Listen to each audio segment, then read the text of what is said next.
علامہ اقبال علیہ رحمہ نے ایک شکوہ بیان کیا ہے ابو جہل کا، جو اس نے کعبے کے پردے کو لٹک کر کے پکڑ کر کے زارو کتار رو کے اللہ سے کیا ہے، اور شکوہ حضور کا کیا رب سے۔ ابو جہل نے کہا کہ اس نے قریش کی عزت کو، ہمارے تفاخر کو خاک میں ملا دیا ہے، اور میرا سینہ بڑا زخمی ہو گیا ہے۔ در نگاہ او یکے بالا و پست، با غلام خیش بر یک خاں نشست، کہ اس کی تو نظر میں اونچ نیچ ہے ہی نہیں، یہ تو غلام کے ساتھ بیٹھ کے کھانا کھا لیتا ہے، تو اگر یہ دین یہ لے کر آیا ہے تو پھر قریش کا وقار کدھر جائے گا؟ یہ کعبہ کے پردے سے لپٹ کر کے اللہ سے شکایتیں حضور کی لگا رہا ہے ابو جہل۔ اللہ اکبر۔ تو وہ غلام کو انسان نہیں سمجھتے تھے۔ جب غلام آقا کے جوتے اذن کے بغیر چھو بھی نہ سکے، میرے حضور معراج سے واپس پلٹیں اور کہیں بلال تو کون سے نیک عمل کرتا ہے، جنت میں تیرے قدموں کی آہٹ سنتا رہا۔ کیا خیال ہے اس ایک جملے نے دور غلامی کی ساری تھکن اتار نہیں دی ہوگی، اور بلال فرش سے اٹھ کے فراز عرش پہ نہیں پہنچ گیا ہوگا۔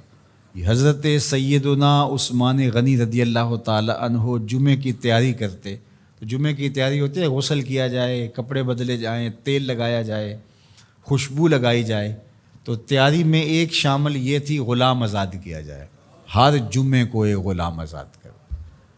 حضرت عبد الرحمن بن عوف رضی اللہ تعالی عنہ نے حضور کی دی گئی ترغیب سے زندگی میں 30,000 غلام آزاد کیے۔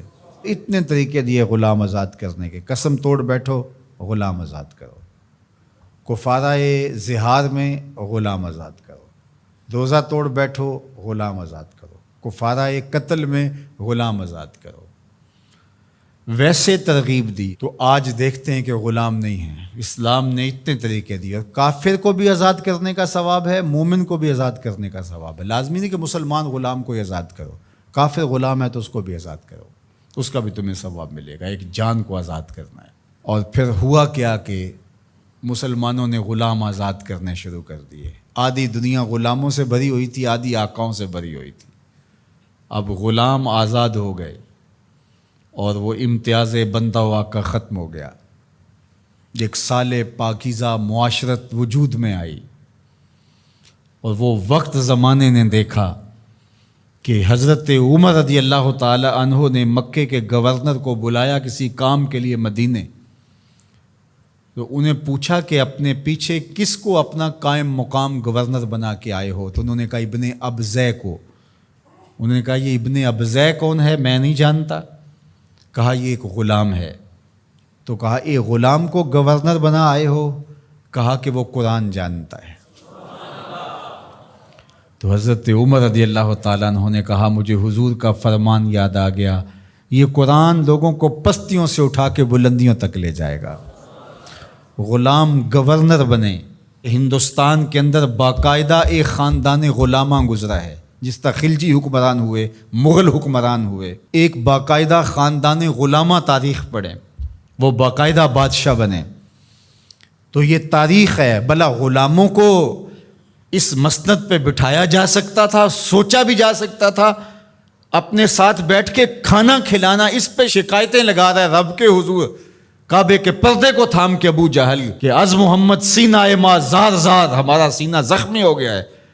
در نگاہ او یکے بالا و پست، با غلام خیش بر یک خاں نشست۔ یہ تو غلاموں کے ساتھ بیٹھ کے کھانا کھانے کی بات کرتا ہے۔ اگر یہ دین ہے تو پھر قریش کا وقار کدھر جائے گا؟